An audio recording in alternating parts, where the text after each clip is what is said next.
Welcome along to another special episode of Red Tinted Glasses. This is one of the first times we've done this type of episode. It's a getting to know you, and we'll be getting to know our most recent signing, Luis Duck Lopes, who has joined us from the Benfica B team. Now, I thought when I was going to find somebody to speak about Luis, I would be speaking to somebody from Portugal, but I have gone stateside. And Joe from the Benfica After 90 podcast joins me all the way from Boston. Joe, welcome to the show. Thanks, Glenn. Yeah, happy to be here. Excited to talk about our boy Luis. Yeah, we've got a lot of American listeners that tune in, and viewers, in fact, that tune into our podcast. So a taste of an accent they maybe hear on a more regular basis and one that they maybe miss. Right. Although maybe they get fed up with my accent after a while. Yeah, But as we're here, you spend a lot of time watching the Benfica B team, and you did over the last couple of seasons. So I feel you're quite well placed to give us an informed look at our latest recruit. Yeah, for sure. Kind of to start off, sort of as what you can expect from. I'll just call him Luis for the purposes of this, but Duke Sure. also, as you know, that's sort of what he's more well known as in the Benfica community, in the Portuguese community. But he's really, for me, I guess we can start with his transfer. I think for the player that you received, the value was tremendous. Yeah, so it's a £400,000 deal, 3 years. You think Aberdeen have spent wisely in a sense, or are going to get value for money out of this? I think so. And for Benfica, it's a smart deal just because, as I'm sure we'll get to a little bit more in a second, we're really overloaded at the striker position, which is why I was, saddened, but I understood the move. And I thought that the amount for us was reasonable just because, there is a lot of potential here. I wouldn't be surprised in the next few years if you see him in, the championship or moving over to a different league, maybe like Italy or France, right? Like, we're not talking about a Premier League signing in the next couple of years, like a Darwin Nunez, which obviously Benfica is known for as well. But when it comes to, Duke, what you're looking at is a player who was just an extremely hard worker, first and foremost. And so that is something that should put a lot of fans at bay, is that, when the going gets tough, he doesn't get going, right? He just digs in and tries harder and tries harder. And so it really speaks a lot to his playing style as well, that he's just, first and foremost, you want a player that's going to be motivated to do well. And that can be difficult when you have a player that's only ever played in one country, right? And it's going to a different league, a different country, different culture. But I don't think you'll see any motivation issues with him whatsoever. Yeah, and I suppose that's kind of an interesting factor. You described that he's only ever played in Portugal, and in fact, he's really his whole life, apart from a brief spell at, now excuse my pronunciation of this, is Belenenses. Yeah, he's spent most of his time with the Benfica youth setup, so he's not only moving to a different country, but he's also moving to a different style of football, different culture as well. Do you think that would be difficult for him to adapt to, maybe straight away? I don't think so, mainly because, to the best of my knowledge, and as you mentioned in our brief conversations before this, the Scottish League is quite a physical league. And some of his best attributes are the fact that he's a physical player. As I'm sure, you and a lot of other fans have seen from his highlights, he's just a physical specimen. Right. So it looks like he came from the Bayern Academy, the way he's built. But the thing is, he is always willing to get into one of those dogfights, so to speak. So I do think part of the biggest adaptation for him would just be going from a very, technical game here in Portugal, where, your touch, your ability to read the game are seen as the most important traits a player can have, to then going to Scotland, where if you're willing to, use your body, of course, as well as your mind, you're going to go far. And he does have that attribute. So I think the adaptation for him will be mainly the, where he's put into the side, right? Whether he's a starter or whether he starts sort of as more of a substitute option, which in my opinion, I think would really be the best option for him. Okay. And that's mainly because he's also seen tons of success there. He's almost like a Santiago Munez super sub, so to speak. And that's what he's been for for Benfica for a couple of reasons, but it's definitely a role that he feels comfortable with. Yeah, okay, well, that's interesting because obviously he's the second striker such that we've signed this transfer window with Bojan Miovski coming in. He's currently got a bit of visa issues, hopefully being cleared up by the weekend, obviously. And Luis looks to be set to make his debut tonight against Sterling Albion. And if his preferred role is coming off the bench, well, maybe that's something for those of you that are maybe listening to this on your way to Fourth Bank tonight and to look forward to later on in the game. But we're speaking about his best attributes. You've spoken about his physical presence, and that was one thing I was messaging a few accounts to try and get an input. And the Benfica youth account on Twitter said that he is a very physical striker, traditionally in the box striker, likes to be in and around the box. So would you maybe describe him as a poacher?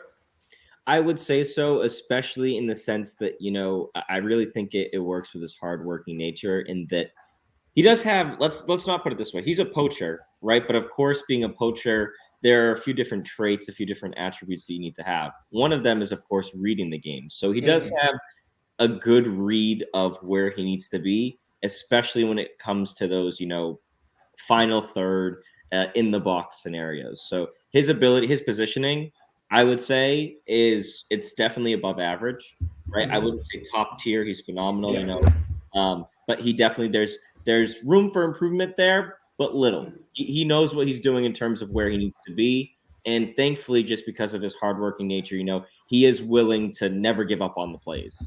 So you'll see him squeeze goals that other strikers typically, would be a step too late for, or maybe even just be caught looking for. Yeah, and I suppose that kind of really echoes the thoughts. That was the next point that the Benfica youth account did say was whose finishing may need improving. Not criticising that he is a poor finisher, but maybe as you just said there, he's not necessarily at the top of the game. But then again, we can maybe, as me and Calum have done on previous episodes, maybe look at his, he's still quite a young player. He's still not fully developed, not rounded, and maybe that's going to be something that us as Aberdeen fans maybe need to give Luis a bit of time because he'll be working in a new league, new players. I'm not sure what his English is like. It's maybe going to have a bit of time to develop an understanding with the wingers that he'll be playing with as well. But certainly, if he's prepared to work as hard as you're saying, then maybe the only good things can come for him and Aberdeen this season. And I think one of the interesting things that you mentioned there, is there is definitely room for improvement. But part of the reason that he's taken on this secondary substitute role is just because of who he's had ahead of him, frankly. So he came to Benfica back in 2017.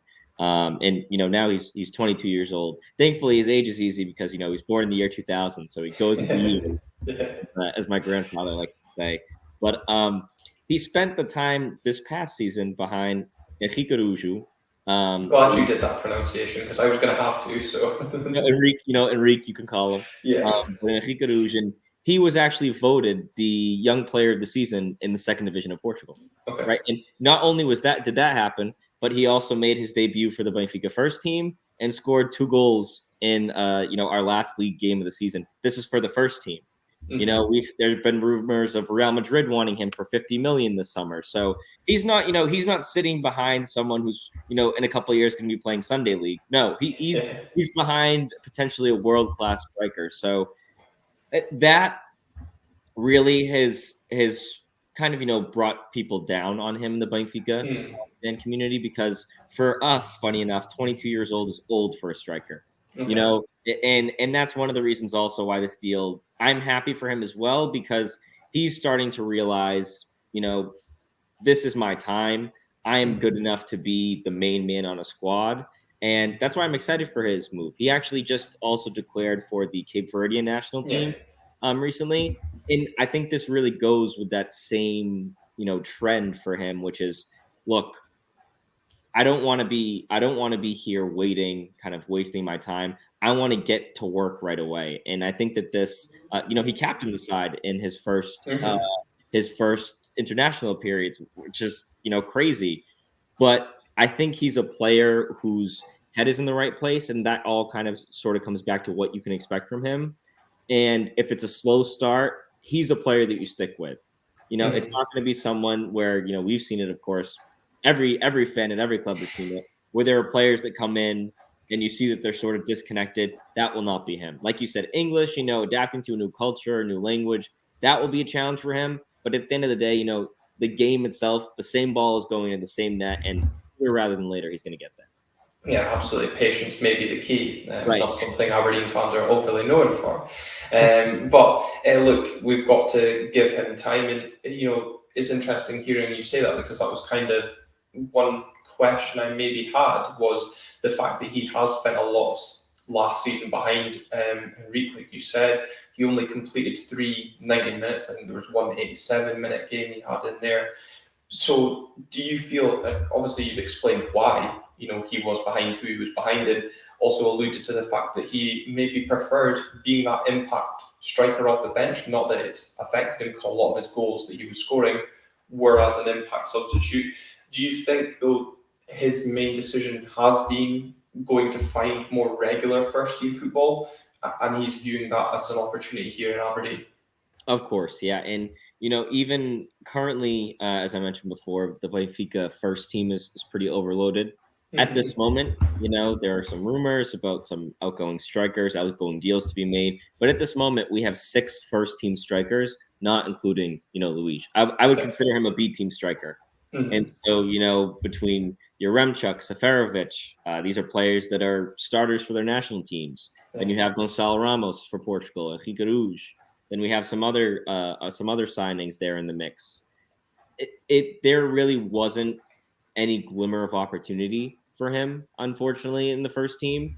And so I think that is a main reason. And, he's capable of great things. One of my favorite B team moments actually was towards the end of the season, where we were down 1-0. He comes on in the last 15 minutes of the game or so, scores 2 goals in 5 minutes and wins the game for us. And takes off his shirt, celebrate. It was just a great Twitter moment as well. You know how we live these games through Twitter. Exactly, yeah.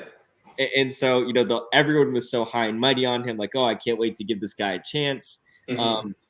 He is, there is room for improvement with his finishing, but in terms of being a clutch player, he does not shy away from the big moments, which is why I do think, for if you're looking for a player who needs to be clutch, which I think every club is, this is your guy. So while I say, in general, it may take him some time to, become a starter and play full 90 minutes.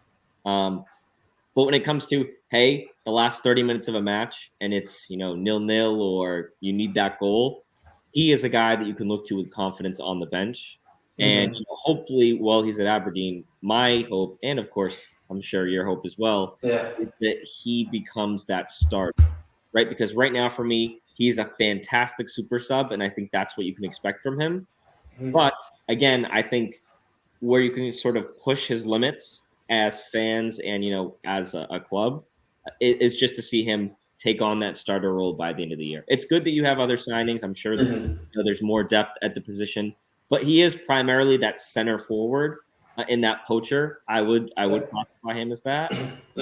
So ultimately, that you're looking at a clutch player. Which is obviously for the value there that you got, I think it's tremendous again. And do you know, is there any kind of sell-on clause that Benfica have put in there on any future deal, or is it all just being retained in Aberdeen? I don't believe so. I believe because in addition there was another there were a couple actually deals from Benfica to the Scottish League with Jota. That was different. We're keeping, I believe it's 40% of his pass or something, and then for another player, Jair Tavares, who I was a pretty big fan of as well. We're letting him go without retaining any rights. So from what I've heard, there haven't been any details released on that, but I do believe he's yours. Yeah, interesting. And we've been kind of speaking about maybe his impact coming off the bench. We're hoping maybe to get to see him tonight against Stirling Albion. If not, we've got a game coming up on Sunday against Wraith Rovers before the league action gets underway.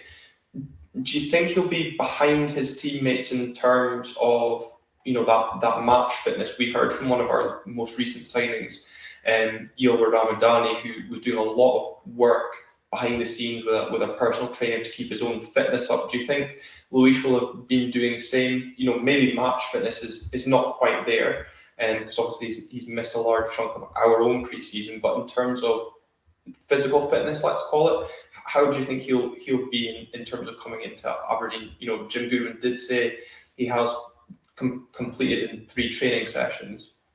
So I think that is, to me, that's probably going to be more of a question mark. He missed from pretty much beginning of February till the very, very beginning of May this past season, dealing with some, injuries. That being said, I mean, that match that I was just telling you about where he turned it around in the 87th minute or whatever it was, that was the first game back from injury, was it? It's first or second. It was one, and that's another reason why it was so crazy. It was like, oh my, where's this guy been? Oh wait, he's been hurt for the last couple of months. But I don't doubt that he's working to maintain that fitness. I think that he is the type of player that during his holiday he was working because his holiday was when he was injured and he's ready for this new challenge. When he played in that game for the Cape Verde national team as well, I only saw pretty much the summaries on Twitter, but it did seem that he was playing well and that his match fitness was more or less there. So I think that in terms of playing the full 90, no, but can you expect him again to play in the role that he's been assuming for the last several months of Benfica? Yes, you can get a great 30 minutes out of him, and those 30 minutes typically are going to be clutch minutes where if he gets 2 shots on net, I think he'll score 1. Yeah, well, at least with the predicted heat that tomorrow's game's going to have, you'll be used to that, if anything else. Right. But on that injury, was it a serious injury that kept him out for that length of time? Because you've mentioned that game in particular where he comes back. After his return, he had 8 goals from 20 appearances last season, 6 starts, and I think the season before it was just the 4 starts that he had 17 substitute appearances as well. So he doesn't, again, kind of building this profile that you've mentioned here. He doesn't actually start a lot of games, but obviously there maybe will be concern from fans researching his past. Was it a quite serious injury in that 2 months to keep him out for that 2 months? It was, I believe it was a muscular injury. I can't actually recall what the injury was itself. I do remember him sort of being out from a game, and then people were like, "Oh, is he injured, or is this just kind of a muscular issue? Kind of a cautionary issue." But I think that also with the sort of the hot streak that Enrique was riding, there was really no need to rush him back. Okay. And the Benfica B team, they do have a commitment to the player as well. So I think that the full extent was mainly precautionary. It wasn't like that it was the first team and we needed him back for a massive, League Cup match or Champions League match. It was mainly, look, at that time, I'm sure he had also sort of made it known to the club, look, we're in the last 6 months here. Am I going to renew my contract or am I leaving? What's my future? So of course I have no inside information there, but that could have played a role as well as to, how thorough his recovery was. But when he came back, he was back. So I wouldn't be worried about any triggering of that injury in the preseason or anything. Yeah, no, perfect. And you've already kind of mentioned the other players that have moved from Benfica to the Scottish Premiership. Obviously, we saw a lot of Jota last season and how much he kind of transformed Celtic with some, just his impact on that wing. And Tavares, you've mentioned there, moving to Hibs, who was obviously a teammate of Luis, and I think set up quite a lot of his goals, judging from the highlight reel. You've said obviously Luis himself is quite a physical player. We saw how well Jota dealt with Scottish football last season. Is there any concerns for you that Luis will struggle to adapt over here, given it's not as maybe technical as it is in Portugal? I think you've maybe kind of answered this a little bit already, though. Yeah, I don't think he will, mainly again because thankfully he does have that physical stature, and I think really above all, it seems sort of repetitive at this point, but he is just such a determined player, and at that position too, especially, right? If you're looking at sort of one of those center midfielders that's going to be always recovering the ball, or you look at a poacher like this, right, or a gritty outside back. You need Mm. them to be determined, and it really does not lack him at all. And I think that you won't see him become arguably a team MVP like Jota was. Mm. And just to quick this out, Jota was actually one of my favorite players. So that one, especially her, I've been kind of trying to disillusion myself over the course of the summer, saying he's going to stay. I haven't heard any news, but I'm happy for him, and I do hope he succeeds. Just not against Aberdeen, obviously. Right, exactly. Yeah, that's the one caveat. He'll rest those games, hopefully. Yeah, hopefully. With Luis, I do think that he has the ability. He's a striker that I think you can expect anywhere from 8 to 12 goals from Mhm. over the course of the season in the league. In all competitions, I'm sure, between the League Cup and the Scottish Cup, maybe add a couple more there. But I think that he will be a highlight, right? He won't be someone that you look at and say, okay, at the end of the season when we talk again, or you're doing your season wrap up, you won't say, well, maybe next year.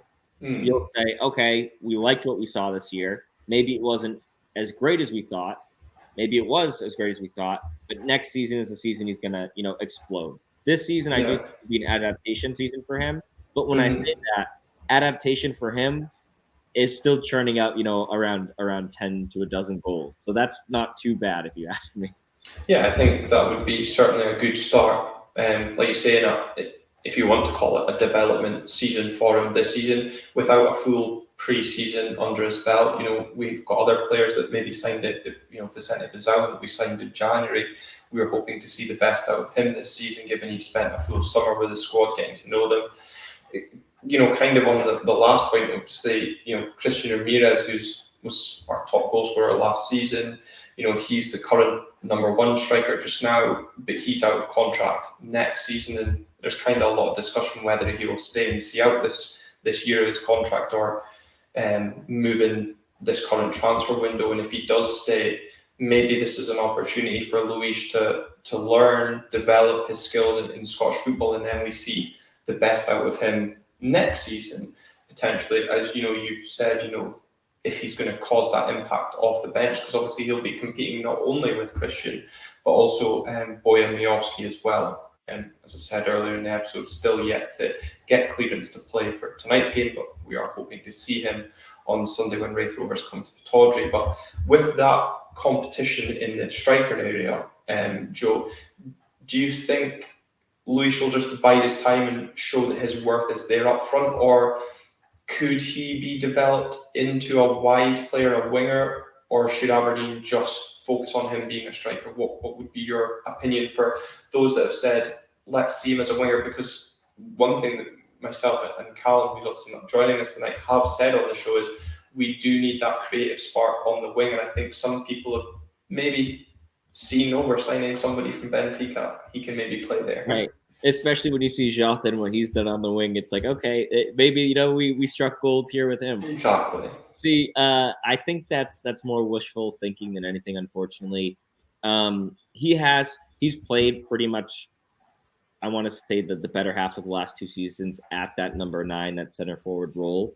Okay. That being said, he did make some appearances. I believe that when Benfica had lost not this the Champions Youth League, but the previous one to Real Madrid, I'm pretty sure when he came on the wing as well.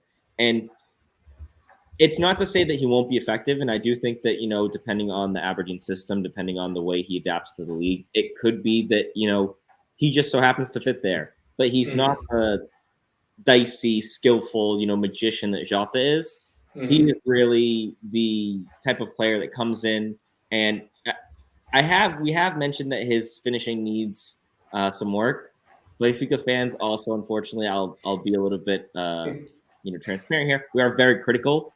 So he had one miss in a game where we were up 4-0. His finishing instantly needs work, and people will hold that to him until he scores in the Champions League final, right? So it's in that sense, I do think that he's a player that you want to focus with at that center forward role, and I do think sounding like from your situation with the number 9 position right now. I Mm-hmm. think that, ideally Aberdeen should be sort of grooming him for, look, this season you will be our super sub, you will be our number 9. We need you to score goals when we call on you, right? Your time will come. You will get League Cup, you will get Scottish Cup starts here and there, depending on the rounds and the opponent. Mm-hmm.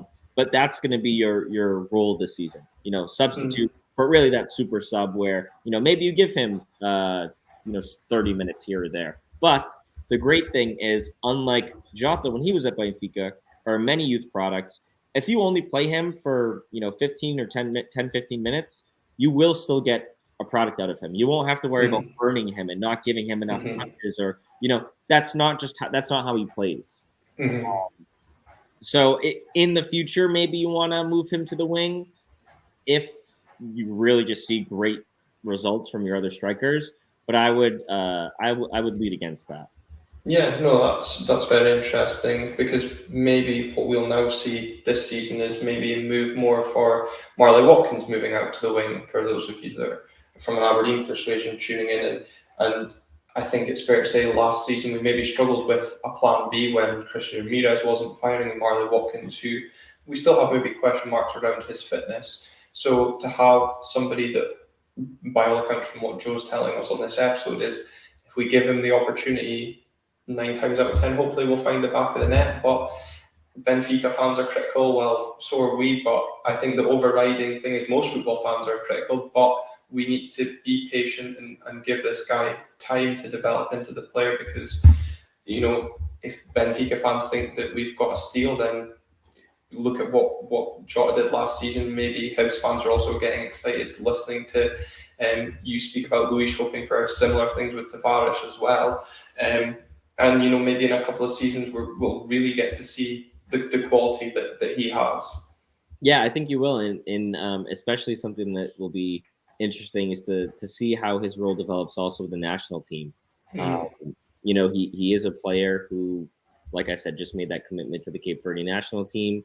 They're not exactly known as a powerhouse in Africa, but they are sort of on the up and coming group of sides. So it'll be interesting to see how that also helps him regain confidence, right? Because that's one thing that you can also look at if he's struggling early on. He goes to the national team, bags a couple of goals, comes mm, back with that renewed confidence, and he wouldn't be that player if he's stuck with Portugal, right? Because on mm, international break, he'd be going through all those misses, talking to his friends who were on international break, and that's never good for a player's confidence. So mm, he's really committed to being professional, right? He's not holding on to his hopes and dreams where, hey, one day I'll play for Benfica, one day I'll play for Portugal. He says, look, I want to be an instant contributor now. And I think that's what all Aberdeen fans should want to hear. mm.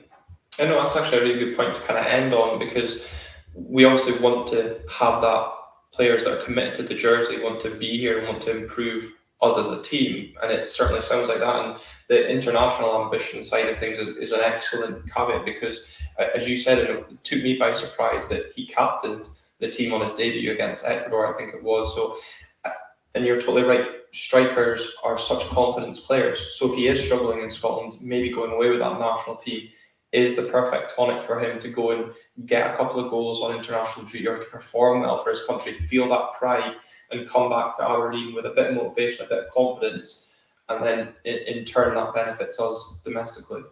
Exactly. Hopefully he's smashing it on both ends, but worst case scenario, he'll come back with that renewed confidence, like you said. Absolutely, Joe. Absolute pleasure catching up with you on Luis Lopes, Aberdeen's latest signing. Obviously, as I said, you're part of the Benfica After 90 podcast. You also do your own blog for Benfica fans over in America. Just tell the viewers and listeners because we might have some Benfica fans tuning in. Miles Strachan, I hope you've got your Benfica cap on, especially for this episode. So, for anybody wanting to find these shows in your blog, please. Yeah, for sure. Thanks. Obviously, it's been a pleasure talking to you as well. I actually on SofaScore here have already added Luigi and Aberdeen, so I'll be following along with you guys for the season. I have no club allegiance in Scotland, so I think you might have won me over already. Um, Magic. but yeah, you can follow me on Twitter. My Twitter is at Benfiquista and I do have the blog, the Benfiquista Americano blog. It's also there linked in my Twitter. But for any fans who may be thinking about, I saw Benfica put on a show against Liverpool and Ajax last season, but Darwin Nunez is gone. Is it even worth sort of adopting them as my Portuguese side? I'm always going to say yes, but it's been an especially exciting preseason. We have a new manager, Roger Schmidt, who previously managed at PSV. We've signed a handful of exciting products, the most recent of which who came from River Plate, Enzo Fernandez, 21 years old. He's from Argentina, so we're hoping that he becomes a staple in that Argentina team. And it's going to be a very fun year. And unfortunately for Benfica fans, we haven't seen a title now. It's one of our longest title droughts in the last. It's going to be over 3 years, pretty much. I wish it was 3 years for us. but for this season, it's going to be exciting, and hopefully Duke Luiz gives as many moments of excitement as our team gives to us. He was really. I will. If there is a way for you to watch the full match, it was in May of this season against Villafranquense, where he scores those 2 goals. Or hopefully that's in the highlights. Man, that was a moment that honestly it was an unforgettable moment from the B team this season on Twitter. It was just so electric, and I hope that you have plenty of moments like that with him soon. Well, I hope we do as well, and if we do and there's highlights, I'll be sending you them so you can revel in those moments as well. But of course, if you do follow us on Twitter at RTG_podcast, the tweet for this episode will be there with links to Joe's Twitter account to follow him, and also the Benfica After 90 podcast will be tagged in. So if Benfica are your Portuguese team, or maybe they are now after hearing from Joe, then you can check those pages out. But Joe, thank you very much for your time. Yeah, thanks again, Glenn. It was great. Yeah, it was. It was really good to get a really good insight into Luis, and hopefully he breaks his duck tonight against Sterling Albion, if not against Wraith on Sunday. But Joe, pleasure, and for all of you tuning in,